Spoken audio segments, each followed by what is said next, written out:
अनाज 30 kg अनाज ये उसने वहां से ये किसान रेल से लिया। जनप्रतिनिधियों की क्लास। नमस्कार, हमारे खास कार्यक्रम में आपका स्वागत है। मैं हूं राजेश सक्सेना। उज्जैन में, महाकाल की नगरी उज्जैन में बीजेपी का 2 दिवसीय प्रशिक्षण वर्ग की शुरुआत आज से हुई।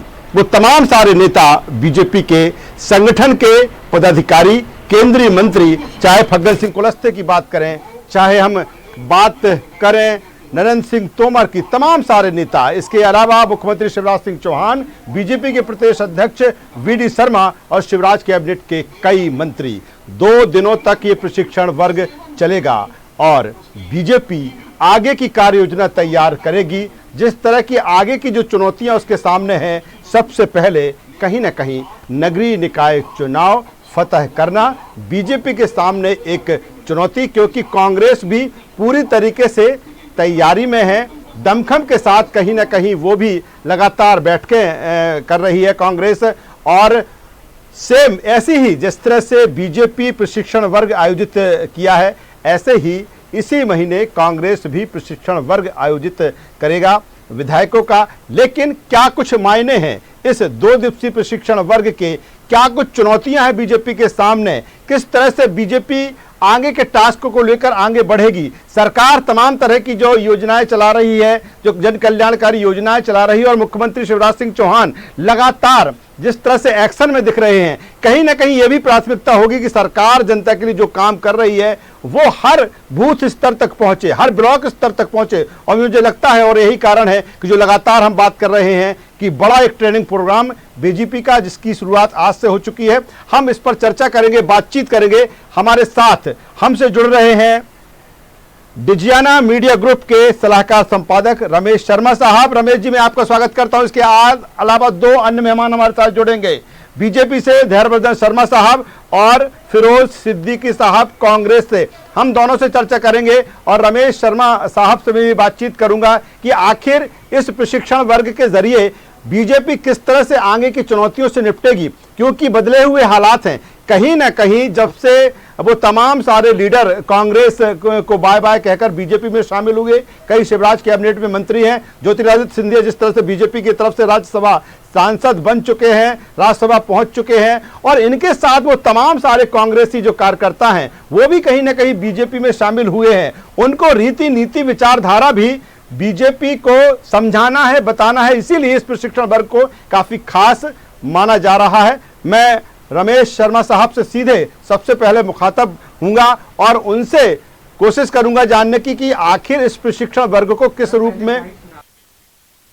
इससे पहले कि रमेश शर्मा साहब के पास में आऊं, वो तमाम सारे बयान वर्जन जो इस प्रशिक्षण वर्ग में नेता मंत्री पहुंचे हैं, उनका आखिर क्या कुछ कहना है वो सुनवाते हैं। मैंने अपनी सोच, अपनी विचारधारा संसद के पटल पे भी स्पष्ट की है।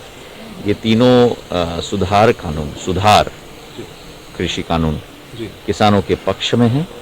किसानों को जो 70 साल से जो एक राजनीतिक आज़ादी हमारे देश में हमें मिली है प्रजातंत्र स्थापित होने के बाद, लेकिन आर्थिक आज़ादी आज तक किसान को नहीं मिली थी। 70 साल बाद उन बेड़ियों को तोड़कर प्रधानमंत्री नरेंद्र मोदी जी के यशस्वी नेतृत्व में एक नई ऊर्जा और एक नया आशा का किरण कृषि के क्षेत्र में आएगा। अभी मुख्यमंत्री का विशेष अधिकार है, उपयोगिता के आधार पे, क्षमता के आधार पे, वो अनेकों कारण ऐसे होते हैं जब तबादले होते हैं, तो उसके पीछे जो तबादले करने वाले हमारे अधिकार संपन्न लोग हैं वही इसके बारे में बता सकते हैं। प्रभार भी नहीं मिला, साथ ये बात भी मंडल भी सर, ये बात मेरे क्षेत्राधिकार में नहीं है। दरअसल है क्या कि अभी दिग्विजय सिंह जी ने भी एक ट्वीट किया था। उन्होंने कहा था युवाओं को जनता के बीच जाना चाहिए। उनका भी ट्वीट इसी तरफ था, वो युवाओं में, क्योंकि वो जनता के बीच की जगह इटली चले जाते हैं, विदेश चले जाते हैं। और जहाँ तक आप उनकी बात कर रहे हो, तो उनको तो कितना भी सिखा लो आप, वो पूर्ण हो ही नहीं सकते। मैन्युफैक्चरिंग डिफेक्ट है। आजकल तो बहुत सोशल मीडिया के माध्यम से कोई ट्रेन से भी व्हाट्सएप कर देता है, तो हमारे मंत्री उसकी सुविधा सुनिश्चित करते हैं। तो इस प्रकार से जनता की सरकार है और बहुत अच्छे से चल रही है, उसके लिए सभी देशवासी बधाई के पात्र। कल महापौर गई कांग्रेस ने इंदौर में संजय शुक्ल को महापौर प्रत्याशी को मुझे लगता है कम से कम 2 से 2.5 लाख से हारेंगे संजय शुक्ला जी, अभी तक की जो तैयारी। और हमारे जैसे कार्यकर्ता है लालटेन के कांच, दीपक जलता रहे इसलिए कार्यकर्ता आवश्यक है, लेकिन कई बार कांच पे धूल जम जाती तो प्रकाश साफ बाहर नहीं आ पाता, और इसलिए कांच से धूल बीच में साफ होती रहे, कार्यकर्ताओं को प्रशिक्षण मिलता रहे तो वो भी साफ और पवित्र स्वच्छ रहेंगे और प्रकाश पूरे देश में फैलाएंगे, इसलिए प्रशिक्षण बढ़ गया। तो वो तमाम सारे नेता, मुख्यमंत्री शिवराज सिंह चौहान, शिवराज कैबिनेट के कई मंत्री, ज्योतिरादित्य सिंधिया जिस तरह से इस प्रशिक्षण वर्ग की अहमियत बता रहे थे और जिस तरह से लगातार बीजेपी अपने कार्यक्रमों के जरिए लोग अपने कार्यकर्ताओं को, नेताओं को, पदाधिकारियों को लगातार गतिशील बनाती रहती है कई कार्यक्रमों के जरिए, और एक ऐसा ही प्रशिक्षण वर्ग। और सबसे बड़ी बात यह भी है कि जब किसानों को लेकर एक बड़ा आंदोलन किसान संगठन छेड़े हुए हैं 3 कृषि कानूनों को लेकर, यह भी कहीं ना कहीं अभी सरकार के सामने चुनौती है कि कैसे किसानों को बताया जाए, कैसे ये कहा जा रहा है कि जिस तरह से कहीं ना कहीं किसान भ्रमित हुआ है, कैसे इनको ये बताया जाए कि ये 3 कृषि कानून उनके फायदे के लिए हैं। लेकिन जिस तरह से विपक्ष या कहें कांग्रेस लगातार ये कह रही है कि पहले ये 3 कृषि कानून वापस होना चाहिए क्योंकि ये किसानों के हित में नहीं है। ये तमाम सारे सवाल हैं और मुझे लगता है इस प्रशिक्षण वर्ग में जो अलग अलग इसके सत्र हैं, 8 सत्रों में 4 आज होंगे, 4 कल, और इसमें इन तमाम मुद्दों पर चर्चा होगी, बातचीत होगी और कैसे जनता के बीच में जाना है, कैसे कार्यकर्ताओं को अवेयर करना है, तमाम सारी चीज़ें, तमाम सारी बातें। हम चलेंगे पूरे पैनल के साथ चर्चा करने के लिए। रमेश शर्मा साहब हमारे साथ में हैं, डिजियाना मीडिया ग्रुप के सलाहकार संपादक। रमेश जी, स्वागत करता हूं आपका। 2 अन्य मेहमान हमारे साथ, दुर्गेश शर्मा साहब, कांग्रेस प्रवक्ता, वरिष्ठ नेता। दुर्गेश जी, आपका स्वागत है। और धैर्यवर्धन शर्मा साहब, बीजेपी प्रवक्ता। धैर्यवर्धन साहब, आपका भी स्वागत करता हूं। सबसे पहले रमेश जी के पास में आता हूं। रमेश जी, किस रूप में देखें इस प्रशिक्षण वर्ग को, क्योंकि ऐसा नहीं है कि कोई ये पहला मौका हो कि ट्रेनिंग प्रोग्राम बीजेपी का आयोजित किया जा रहा हो। समय समय पर बीजेपी लगातार इस तरह के प्रोग्राम आयोजित करती रही है, लेकिन अब मुझे लगता है कि चुनौतियां काफी हैं। सबसे बड़ी चुनौती किसान जिस तरह से 3 कृषि कानूनों का विरोध कर रहे हैं, दूसरी तरफ जो बदली हुई बीजेपी है वो तमाम सारे लीडर कांग्रेस के बीजेपी में आए, कार्यकर्ता आए, उनको रीति नीति विचारधारा, किस रूप में देखते हैं इस ट्रेनिंग प्रोग्राम को आप?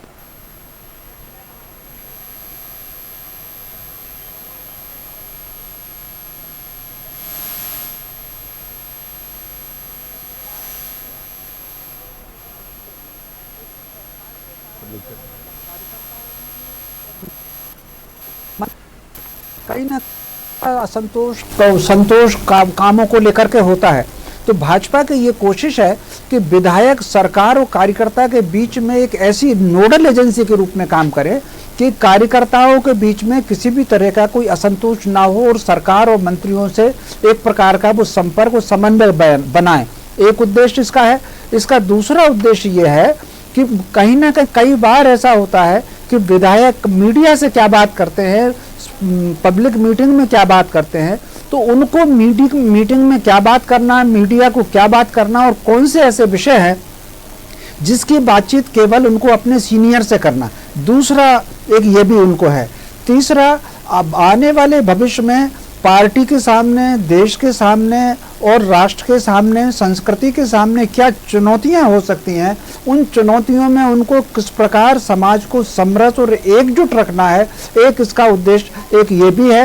एक चौथा उद्देश्य उनका है कि विधानसभा में कौन से विषय उठाएं, विधानसभा में कोई विधायक ऐसा विषय से बचें जिसमें सरकार को समस्या हो और कहीं ना कहीं अपना जो विषय उठाएं उसमें डिटेल ज़्यादा हो और उसको अच्छा सा पढ़ाई करने के साथ, तैयारी करने के साथ उसको उठाएं।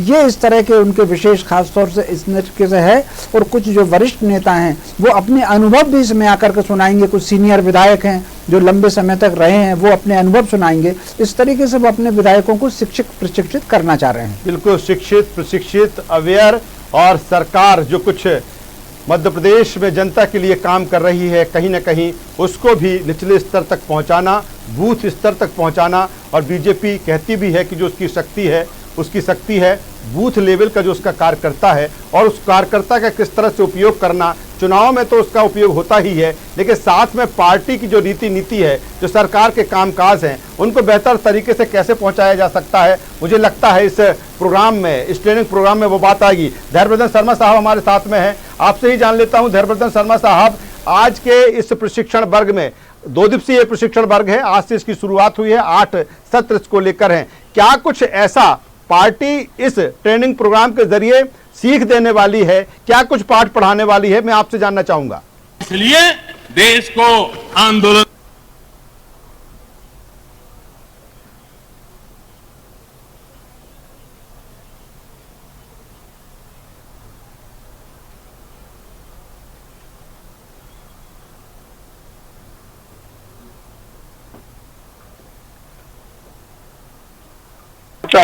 कई बार स्टेटस के आदी हो जाते हैं, सुख परस्त हो जाने का डर होता है कि उनको कंफर्ट लिविंग जोन में ना पहुंच जाए। ऐसी स्थिति में भारतीय जनता पार्टी का हमारा जो नेतृत्व है वो हम सबको यह सिखाता है कि यह सत्ता केवल साधन मात्र है जिससे हम लोगों के काम आ सके, लोगों की ज्यादा सेवा कर सके। यह खुद के सुख के लिए नहीं है, इसमें लिप्त हो जाने के लिए ये बिल्कुल हमको इससे बचना है। और मुझे लग रहा है प्रशिक्षण में सिखाया जाता है कि सत्ता को उपयोग करते हुए कैसे हम अंत्योदय के काम आए, कैसे समाज के अंतिम छोर पर खड़े हुए व्यक्तियों की सेवा करें। और भारतीय जनता पार्टी की जो रीति नीति है, जो मूल तत्व है, जो हमारी पंचनिष्ठाएं और तमाम सारी गहराइयां हैं, उनसे जुड़ाव बरकरार रखने के लिए। धैर्यवर्धन शर्मा साहब, एक सवाल यहाँ बनता है कि जिस तरह से बीजेपी का कुनबा बढ़ा है, और ऐसा कुनबा आप बीजेपी में जो थे वो रीति नीति विचारधारा जो बीजेपी की है, एक अन्य विचारधारा का समावेश बीजेपी के साथ में हुआ है। कई कांग्रेस के नेता बीजेपी में शामिल हुए हैं, कई मंत्री उसमें हैं, ज्योतिरादित्य सिंधिया राज्यसभा जिस तरह से सांसद हैं, इसके साथ ही तमाम जो कांग्रेस के कार्यकर्ता बीजेपी जिन्होंने ज्वाइन की है, क्या एक चुनौती उनको रीति नीति विचारधारा से जोड़ना, क्या इस प्रशिक्षण वर्ग में वो भी बात आएगी? और साथ ही जो तमाम सारे कांग्रेस के नेताओं के आने से कई ऐसे नेता हैं, उसमें वरिष्ठ नेता भी शामिल हैं, कि वो नाराज हैं कि आखिर कहीं ना कहीं उनको लग रहा है कि उनका भविष्य आखिर क्या होगा। कई ऐसी सीटें हैं, क्या लगता है इस डैमेज को कंट्रोल करने के लिए कोई एक स्ट्रेटेजी इस प्रशिक्षण वर्ग में? विधायकों का प्रशिक्षण है और विधायक अपने आप में सक्षम होता है, उसके नाराजगी का कोई सवाल ही पैदा नहीं होता है। वह कई लाख वोटों के प्राप्त करके इतनी बड़ी विधानसभा में विजेता के तौर पर निर्वाचित होकर के आता है, तो सारे विधायक। लेकिन धैर्यवर्धन शर्मा साहब, ये तो होता है, वहीं पर आपका कांग्रेस भी आपके साथ शामिल हुई। कई ऐसी सीटें हैं कि कहीं ना कहीं उनके साथ कैसे समन्वय बना के काम करना है, कैसे उनको भी तवज्जो देना है, उनको ये ना लगे कि मुझे अछूत समझा जा रहा है। कि मैंने उपचुनाव के समय देखा है कई जगह ऐसी शिकायतें भी आई थी, तो क्या लगता है जनप्रतिनिधि को यह भी पढ़ाया जाएगा? देखिए, दूसरे दल से जो हमारे यहाँ आए हैं वे राजनीतिक तौर पर बुद्धि कौशल से परिपूर्ण है, उनमें राजनीतिक समझ है, वो सब जानते हैं। और मुझे लग रहा है देश का चाहे कोई पत्रकार हो, कोई जानकार व्यक्ति हो, वह भी जानता है कि किस राजनीतिक दल की क्या कार्य प्रणाली है, क्या कार्य पद्धति, क्या विचारधारा है। और अब तो वो लंबे समय से भारतीय जनता पार्टी का हिस्सा है, अभिन्न हिस्सा है, भारतीय जनता पार्टी के कार्यकर्ता के साथ काम कर रहे हैं। पर लगातार एक साथ जब हम रुकते हैं, खाते हैं, पीते हैं, एक साथ बैठते हैं, एक साथ आचरण करते हैं, एक साथ बड़े लोगों। चलिए धैर्यवर्धन शर्मा साहब, दोबारा मैं आपके पास में आऊंगा। दुर्गेश शर्मा हमारे साथ में है, कांग्रेस के वरिष्ठ नेता प्रवक्ता। दुर्गेश जी, बीजेपी प्रशिक्षण दे रही है अपने जनप्रतिनिधियों को, ऐसे ही जिस तरह से खबर कांग्रेस की तरफ से है कि कांग्रेस भी प्रशिक्षण वर्ग आयोजित करने वाली है, क्या इसी महीने होगा या फिर अब कांग्रेस की क्या कुछ तैयारी है इसके बाद, बीजेपी के प्रशिक्षण वर्ग के बाद? कांग्रेस का प्रशिक्षण हमेशा सतत चलता रहता जी। है। कांग्रेस सेवा दल प्रशिक्षित करता है, हमारा प्रशिक्षण विभाग अपना है जो प्रशिक्षण देता रहता है। प्रशिक्षण के हमारी मीटिंगें होती रहती हैं, मीटिंगों में हमारे यहाँ चर्चा होता है, मार्गदर्शन मिलता है कि समाज के लिए क्या सेवा और क्या काम, उसका रिजल्ट आपको दिखता है। 70 वर्ष में देश आज कहाँ से कहाँ तक पहुँचा है, उसमें कहीं ना कहीं कांग्रेस की अपना एक योगदान रहा है, अपना एक सहयोग रहा है। और जो दिशा निर्देश या जो मार्गदर्शन हमको पंडित जवाहरलाल नेहरू, लाल बहादुर शास्त्री, सरदार वल्लभ भाई पटेल और महात्मा गांधी के जो हमें मार्गदर्शन मिले हैं, उन मार्गदर्शनों पे हम लोग चलते हैं और उन मार्गदर्शनों पे हमेशा सदैव चलते रहेंगे।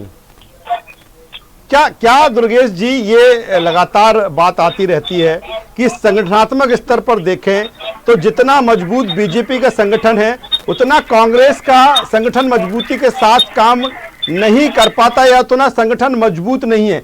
लगातार जिस तरह से देखें, छत्तीसगढ़ में हालांकि आपकी सरकार है, मध्य प्रदेश में भी आपकी सरकार थी, लेकिन जिन स्थितियों में गिरी, ऐसे में संगठन पर तमाम तरह के सवाल उठते रहे हैं। क्या इस दिशा में संगठन कैसे मजबूत हो? हालांकि आपने जिस तरह से आईटी को लेकर मजबूत करने के लिए साइबर योद्धा तैयार करने की बात कही है, तो क्या संगठन स्तर पर कोई अमूलचूल परिवर्तन की दिशा में कांग्रेस आगे स्ट्रेटेजी है, प्लानिंग है इसको लेकर? जब कभी कोई पिछड़ जाता है या पीछे रह जाता है किसी भी कारणों से, तो उसमें सैकड़ों कमियां दिखाई देने लगती हैं। जब वही 70 साल से अग्रणी भूमिका निभा रहा था, तब उसमें कमियां नहीं दिखाई दे रही। तो आज परिस्थिति है, हम भ्रम, झूठ और जो भय का वातावरण है उससे हम दोजार नहीं हो पाए, मतलब हम उस चीज को हम नहीं बना पाए, ना हम बना पाएंगे। झूठ और फरेब और धोखा, ये चरित्र है उस दल का जो आज शासन कर रहा है। या जो आप देखिए, षड्यंत्र के बगैर इनकी सरकारें नहीं बनती है। आज देश के अंदर मात्र कुछ प्रांतों में इनकी सरकार है, पर प्रस्तुतिकरण ऐसा है कि पूरे हिंदुस्तान में इनकी सरकारें हैं।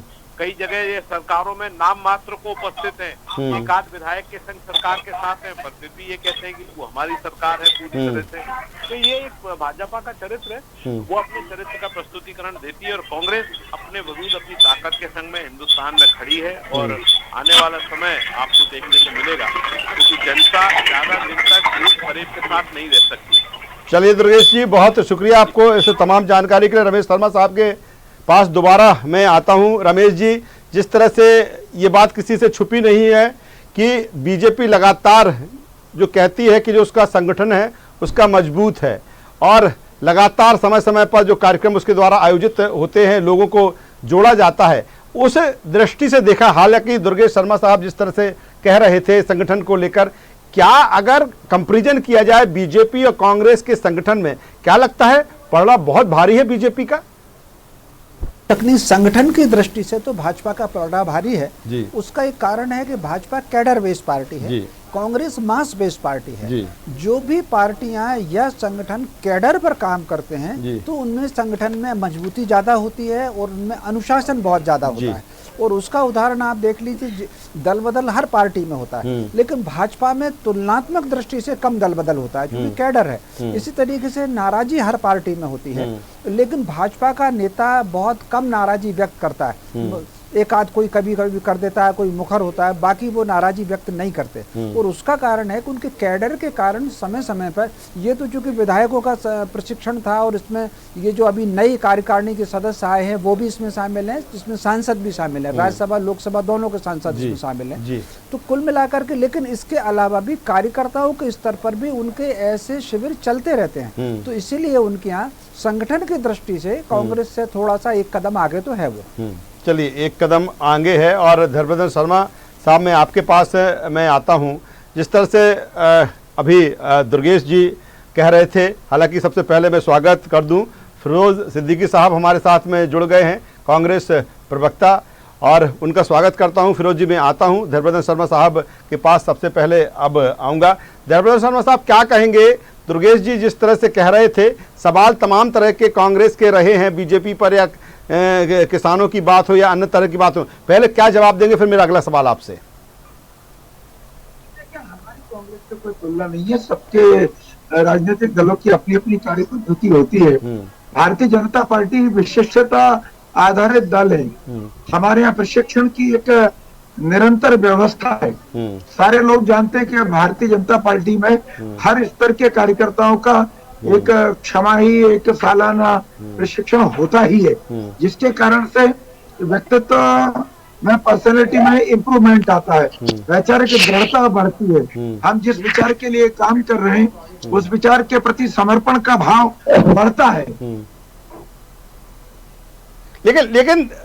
लेकिन धैर्यवर्धन जी, एक बात जो लगातार, चूंकि जनप्रतिनिधियों का, विधायकों का ये प्रशिक्षण वर्ग है, लेकिन हमने जिस तरह से देखा मंत्रिमंडल के बाद वो तमाम सारे जो विधायक हैं जो लगातार 4 बार 5 बार 6 बार जीत कर आए और वो चाहते थे कि मंत्रिमंडल में उनको जगह मिले, लेकिन जगह नहीं मिली। हमने देखा खास तौर पर उस क्षेत्र को, विंध्य एक ऐसा क्षेत्र है कि सबसे ज्यादा सीटें आपकी 2008 में, वहां 2018 में वहां पर आती हैं, लेकिन वहां से अगर हम मंत्रियों की बात करें तो इक्का दुक्का ही मंत्री वहां से आते हैं। ऐसे में आपको नहीं लगता कि अगर उस क्षेत्र को, जो आपको 2018 चुनाव में जबकि बीजेपी जादुई आंकड़े से पीछे रही, आपको सपोर्ट करती है और वहां से सिर्फ एक मंत्री?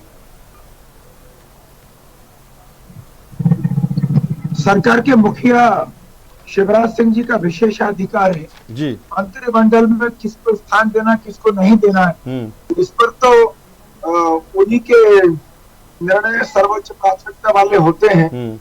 पर राजनीतिक समझ रखने वाले लोग भली भांति जानते हैं कि किन परिस्थितियों में सरकार का गठन हुआ, निर्माण हुआ, और बड़ी तादाद में जो लोग हमारे साथ जुड़े थे, मंत्री बने, वे अग्नि परीक्षा के दौर से गुजरे और एक बार फिर चुनाव जीत करके आए, इसलिए उनको मंत्री बनाना लाजिमी था।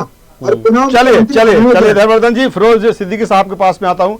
फिरोज जी, दुर्गेश जी थे पहले, बात रख रहे थे कांग्रेस की प्रशिक्षण वर्ग को लेकर। मैंने बीजेपी, चूंकि अगर बीजेपी की बात करें तो लगातार गतिशील रहती है, गतिशीलता बनी रहती है, और वो जरूरी भी है क्योंकि उसके कार्यकर्ता को यह आभास होना चाहिए कि कहीं ना कहीं एक वो पार्टी के महत्वपूर्ण अंग है। लेकिन ऐसी कांग्रेस में कवायद क्यों नहीं आखिर? या तो फिर चुनाव के वक्त होता है या एक सतत जो प्रक्रिया है वो क्यों नहीं होती? और यही कारण है कि संगठन पर तमाम तरह के सवाल कांग्रेस पर उठते हैं। फिरोज सिद्दीकी जी, आप मुझे सवाल दोबारा करूं? जी, आवाज पहुंच रही है फिरोज जी? जी पहुंच रही है। जी, मेरा सवाल ये है कि बात ये की जा रही है कि जिस तरह से बीजेपी लगातार अपने कार्यक्रमों के जरिए गतिशीलता बनाए रखती है, और यही जब उससे पूछा जाता है किसी भी इलेक्शन को लेकर कि क्या तैयारी है, क्या चुनौती, तो वो कहते हैं कि हमारी तो सतत प्रक्रिया है, हम हमेशा तैयार रहते हैं। इसके इतर अगर हम कांग्रेस की बात करें तो कांग्रेस के संगठन पर तमाम तरह के सवाल खड़े होते हैं कि संगठनात्मक स्तर पर कांग्रेस वो मजबूत नहीं है या उस मजबूती की तरफ प्रयास नहीं होते हैं। क्या आगे ये भी सुना जा रहा है कि एक ट्रेनिंग प्रोग्राम कांग्रेस भी रखने वाली है? आखिर क्यों ये कमी है कि संगठन स्तर पर आखिर क्यों कवायद नहीं होती जिससे कि कांग्रेस एक बेहतर संगठन तैयार कर सके?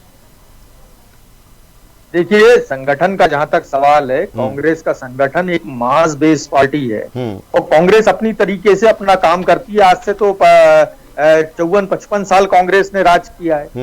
जहां तक भारतीय जनता पार्टी के संगठन की बात करूं मैं, तो जिनके पास अगर अपना संगठन इतना बेस अच्छा है तो 172 सांसद तो दूसरी पार्टियों के हैं भारतीय जनता पार्टी में। आप पूरे हिंदुस्तान में देख लीजिए, यहाँ मध्य प्रदेश में भी 35-40 लोग मिलेंगे जो अन्य दलों के आए। मंत्रिमंडल में इनकी ये स्थिति है। प्रधानमंत्री की मन की बात कार्यक्रम में 18 लाख डिसलाइक आ रहे हैं और उनका आईटी सेल जो है अपने प्रधानमंत्री को नहीं संभाल पा रहा है। ये स्थिति भारतीय जनता पार्टी की है। जो कैडर हुआ था इस भारतीय जनता पार्टी में कुशाभाऊ ठाकरे, अटल अडवाणी की जब ये भाजपा होती थी, जब इसमें एक कैडर होता था, सिद्धांत होता था, विचार होता था। आज ना कैडर है, ना सिद्धांत है, ना विचार है। ये तो बैठक इसलिए बुलाई गई है उज्जैन में कि ये जो पार्टी में एक दूसरे की जो खींचतान चल रही है और जो विधायक एक के ऊपर एक सवार है, उसको सामंजस्य बनाने के लिए, समन्वय बनाने के लिए किसी तरीके से लोग मान जाए, उसके लिए ये बैठक बुलाई गई है। लेकिन फिरोज जी, लेकिन एक सवाल यहाँ ये भी है कि लगातार कांग्रेस पर इस सवाल लंबे समय से खड़े होते रहे हैं तमाम सारे नेता हैं मध्य प्रदेश का, जिस तरह से हम जिक्र कर रहे हैं, जो केंद्र में भी बैठकर राजनीति करते हैं, चाहे दिग्विजय सिंह की बात कर लें, कमलनाथ आपके पीसीसी चीफ हैं, ज्योतिरादित्य सिंधिया कांग्रेस को छोड़कर बीजेपी ज्वाइन कर चुके हैं, अभी भी तमाम सारे कांग्रेस के लीडर, लेकिन सब अलग अलग दिशा में क्यों रहते हैं? और अगर एक दिशा में रह के अगर कांग्रेस ने प्रयास किया है तो उसका परिणाम आपको 2018 चुनाव में मिला, फिर वो स्थिति बनी और आखिर 15 सालों बाद कांग्रेस को सरकार बनाने का मौका मिलता है और 15 महीने में गिर जाती है। तो कहीं ना कहीं कांग्रेस में तो कमी है, उस स्तर पर जो एक कसावट होना चाहिए, उन पर जो काम होना चाहिए वो नहीं हो रहा है, और यही कारण है कि आप सत्ता में आने के बाद भी बाहर हैं। देखिए, जब सिद्धांत कोई पार्टी रख देती है और असीमित शक्तियों का जो केंद्र सरकार को संविधान प्रदत्त असीमित शक्तियां हैं उसका उपयोग करते हैं, तो ये स्थिति होना ही है। पूरे हिंदुस्तान में ये विधायक खरीद रहे हैं, पूरे हिंदुस्तान में इनकी पार्टी में ही लोग जा रहे हैं। वजह क्या है, क्यों जा रहे हैं? इनकी पार्टी में जो कैडर का व्यक्ति था वो तो एक तरफ बैठा है, जो बाहर के लोग आए वो आज कब्जा कर लिया भारतीय जनता पार्टी ने। जहां तक कांग्रेस का अलग अलग चलने का सवाल है, कांग्रेस कहीं भी अलग अलग नहीं चल रही। आप देखिए, अगर हमने किसान आंदोलन की बात शुरू की और किसान आंदोलन को छेड़ा तो दिग्विजय सिंह जी भी आए, उसमें अरुण यादव जी भी रहे, सभी जितने बड़े नेता, अजय सिंह, राहुल भैया भी रहे, कमलनाथ जी भी रहे, सबने मिलकर एक ज्वाइंट फोर्स के साथ काम किया। तो ये तो दिख रहा है कि कांग्रेस अपने लहजे में काम कर रही है। लेकिन सवाल जनता के सामने ये है सक्सेना जी कि भारतीय जनता पार्टी कहाँ है, उसकी सरकार कहाँ है?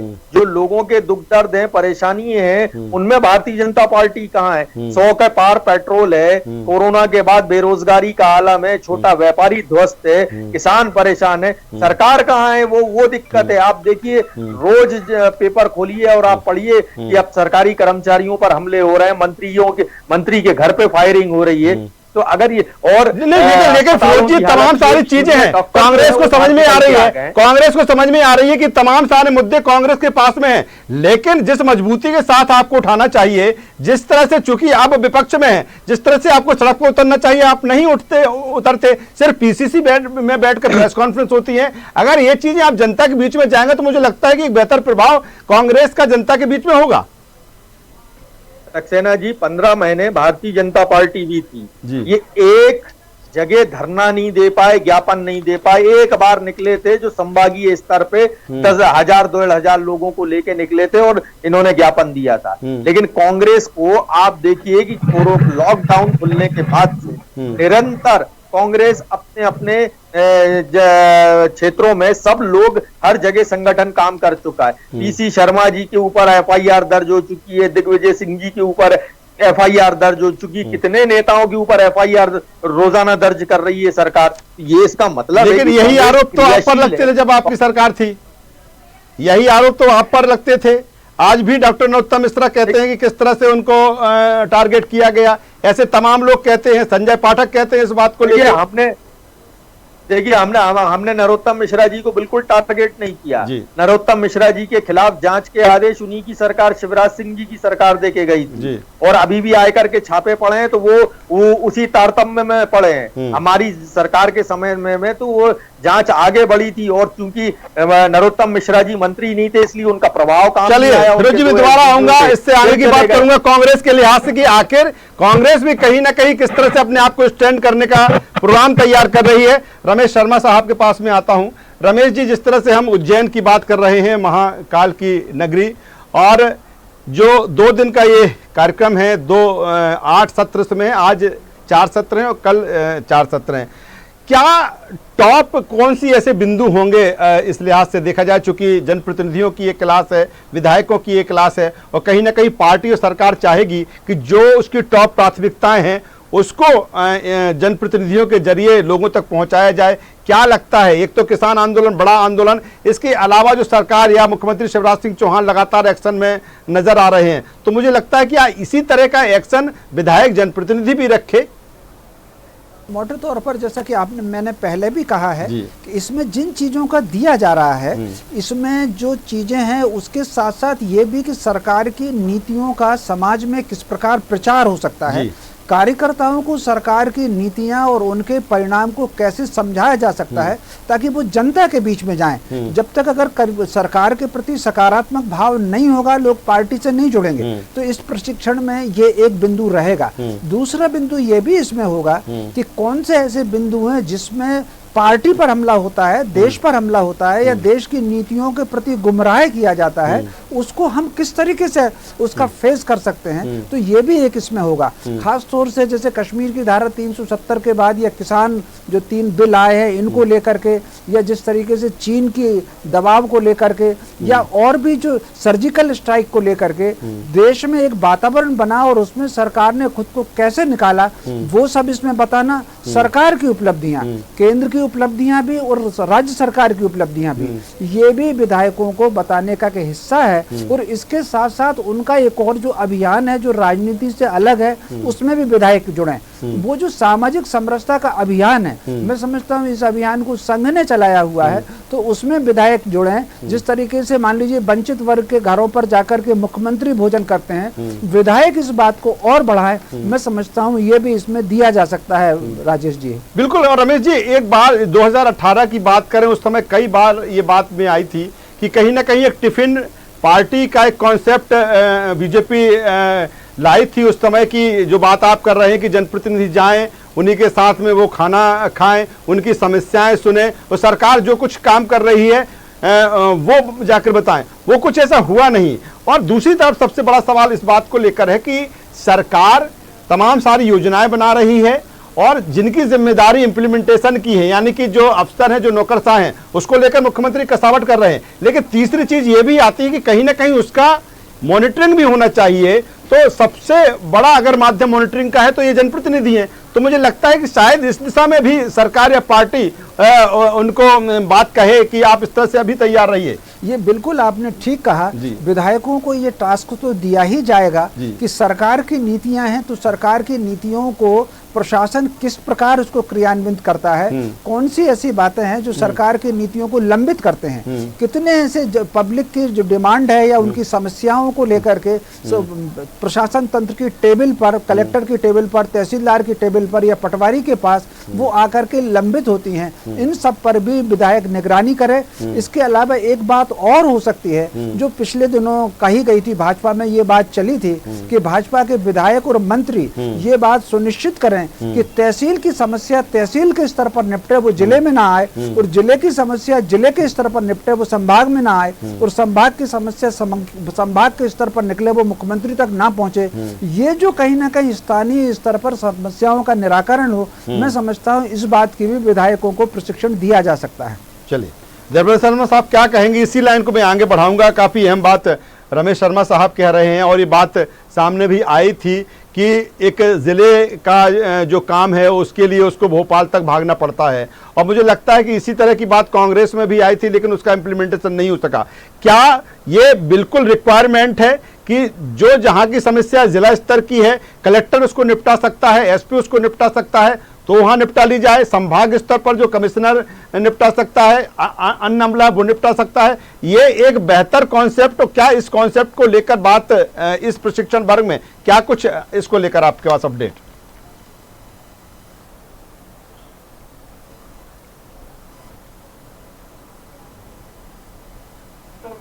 शासकीय योजनाओं का लाभ लोगों को मिले, उनका न्याय मिले, उनका अधिकार मिले।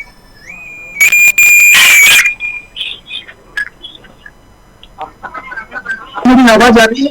जी जी बोलिए बोलिए। आवाज आ रही है? बोलिए बोलिए, आवाज आ रही है। धर्मेंद्र शर्मा साहब बोलिए।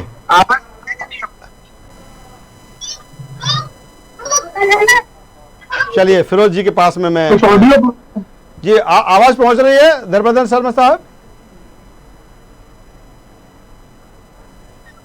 चलिए मैं जब तक ऑडियो सही होता है धर्मेंद्र शर्मा साहब का, मैं फिरोज जी के पास में आता हूं।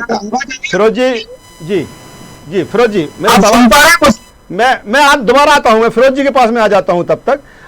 फिरोज जी, कांग्रेस को लेकर भी ये बात है कि एक प्रशिक्षण वर्ग कांग्रेस भी आयोजित करने जा रही है। हालांकि मैंने दुर्गेश जी से सवाल किया था तो उन्होंने तो कहा था ऐसे प्रशिक्षण वर्ग चलते रहते हैं, लेकिन जिस तरह से खबर है कि विधायकों के साथ एक ट्रेनिंग प्रोग्राम रखेंगे, पीसीसी चीफ कमलनाथ उसको एड्रेस करेंगे, पूरी तरह से उनकी अगुवाई में होगा। क्या ऐसा प्रोग्राम है? और ये भी कहा जा रहा है कि खजुराहो में शायद ये प्रोग्राम हो। क्या इस तरह की कोई तैयारी कांग्रेस की तरफ से?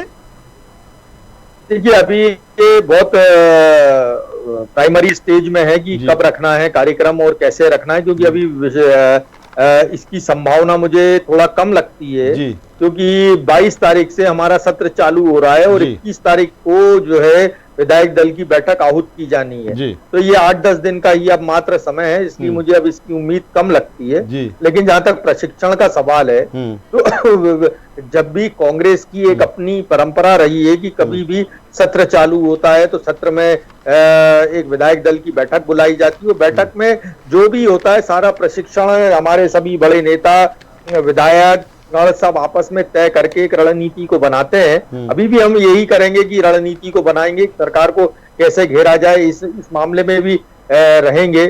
और जब कभी ऐसा कोई मुद्दा आ जाता है कि उस सदन के बीच में सदन चल रहा है या हमारा सत्र चल रहा है, तो सत्र के बीच में भी विधायक दल की बैठक बुला के और चर्चा की जाती है। तो ये शिक्षण का जो सवाल है, फिरोज जी, तो धर्मेंद्र शर्मा साहब आवाज मिल रही है? छोटा सा कमेंट सुनूंगा मैं आपसे। जी, आवाज पहुंच रही है धर्मेंद्र जी? आ रही है आवाज जी। और कुछ ट्रेनिंग प्रोग्राम को लेकर कोई बात आपके पास में हो कि कोई जो ट्रेनिंग 2 दिन के सत्र में है?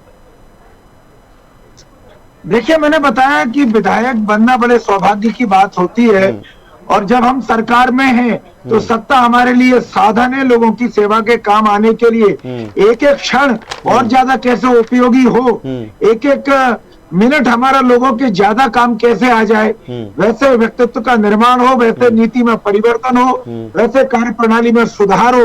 तो तमाम अनुभवी नेता, चाहे वो सरकार के हो चाहे संगठन के हो, हमारे विधायकों को मार्गदर्शन देते हैं। और विधायकों को यह भी बताया जाता है कि कैसे उन्हें समाज के अंतिम छोर पर खड़े हुए व्यक्तियों के नजदीक पहुंचना चाहिए, कैसे जरूरतमंदों के बीच अपनत्व का एहसास कराना चाहिए, और कैसे लोगों को लगना चाहिए कि यह सत्ता और संगठन का प्रतिनिधि हमारी पकड़ में है, हमारी पहुंच में है, हमारी अप्रोच में है। ऐसे सारे विषय होते हैं जिन पर एजेंडा तय होता है प्रशिक्षण के लिए। क्या धर्मेंद्र शर्मा साहब, एक आखिर में एक बड़ा सवाल ये भी है धर्मेंद्र शर्मा साहब, आखिर में एक बड़ा सवाल ये भी है कि जिस तरह से मुख्यमंत्री शिवराज सिंह चौहान लगातार एक्शन में है, और खासतौर पर वो एक्शन माफियाओं के खिलाफ दिख रहा है, चाहे वो भूमाफिया हो, चाहे वो खनिज माफिया हो, या फिर लोगों से हफ्ता वसूली करते हो, या फिर किसी तरह की मिलावट करते हो, जो एक पूरा अभियान छेड़ा है मुख्यमंत्री शिवराज सिंह चौहान ने, और इस पर कोई कोर कसर वो बाकी नहीं छोड़ रहे हैं।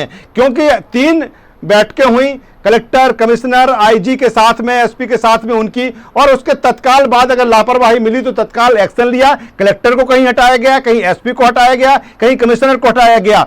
अब जब इस तरह से प्रशासनिक स्तर पर ये एक्शन हो रहे हैं, जनप्रतिनिधियों को लेकर भी तमाम तरह के सवाल उठते हैं कि कहीं ना कहीं उनको भी प्रश्रय जनप्रतिनिधियों के द्वारा ऐसे लोगों को मिलता है। तो क्या इसके जरिए कड़े संदेश भी सीएम के तरफ से, पार्टी की तरफ से इस ट्रेनिंग प्रोग्राम में होंगे कि नहीं, आप भी अपने आप को स्वच्छ बेदाग रखिए और ऐसे लोगों से दूर रहिए? स्वाभाविक है, सरकार के मुखिया की मंशा से लोगों को उनके मिजाज से सब कुछ साफ समझ आ रहा है।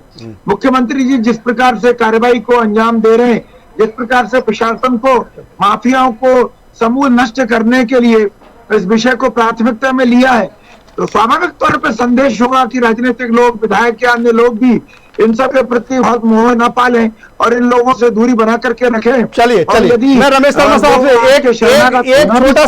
एक छोटा सा अहम बात है, रमेश शर्मा साहब का एक छोटा सा कमेंट लूंगा। रमेश जी, जिस तरह से उज्जैन के लिए कहा जाता है, और चूंकि महाकाल की नगरी है, महाकाल वहां के राजा हैं, मुख्यमंत्री 2 दिन वहां पर रहेंगे, आज भी रहेंगे और कल भी वहां पर रहेंगे, लेकिन रात को वहां नहीं रुकेंगे। इसको लेकर उज्जैन में एक महाकाल को लेकर है, मैं आपसे जानना चाहूंगा ये। कि मोटे तौर पर यह बात सही है कि महाकाल के बारे में ये माना जाता है कि वो उसके राजा महाकाल है और कोई भी राजा वहाँ रात्रि विश्राम नहीं करता। ऐसा मराठों के समय भी हुआ है, चूंकि मराठा टेरिटरी में रहा है उज्जैन, और उसके बाद मुख्यमंत्रियों ने भी इस पर काम किया है।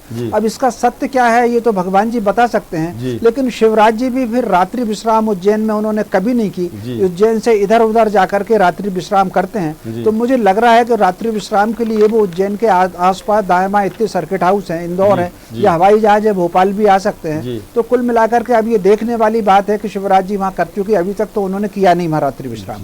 तो चलिए 2 दिन का ये ट्रेनिंग प्रोग्राम जनप्रतिनिधियों की क्लास, और इस क्लास में सरकार से लेकर पार्टी स्तर तक की जो तमाम सारी चीज़ें हैं या फिर पार्टी के सामने जो आगे की चुनौतियां हैं, कहीं ना कहीं जनप्रतिनिधियों को इसके लिए तैयार किया जाएगा। और सरकार की जो मंशा है और जो सख्त कदम मुख्यमंत्री शिवराज सिंह चौहान की तरफ से देखे जा रहे हैं, मुझे लगता है कि वो माइंड सेट इसके ज़रिए जनप्रतिनिधियों का करेंगे कि आप अब इस तरह से तैयार रहिए और हर कोई भी टेस्ट हो उसमें आप खरा उतरें। हमारे साथ जुड़ने के लिए रमेश शर्मा साहब आपका, धैर्यवर्धन शर्मा साहब आपका और फिरोज सिद्दीकी साहब आपका, तीनों मेहमानों का हम शुक्रिया करना चाहेंगे। तो कुल मिलाकर अहम प्रशिक्षण वर्ग बीजेपी का, जिसकी शुरुआत आज हो चुकी है, कल भी ये प्रशिक्षण वर्ग चलेगा और लगातार इससे जुड़ा जो अपडेट है हम आप तक पहुंचाते रहेंगे। न्यूज़ वर्ल्ड पर खबरों का सिलसिला लगातार जारी है, आप बने रहिए हमारे साथ। नमस्कार।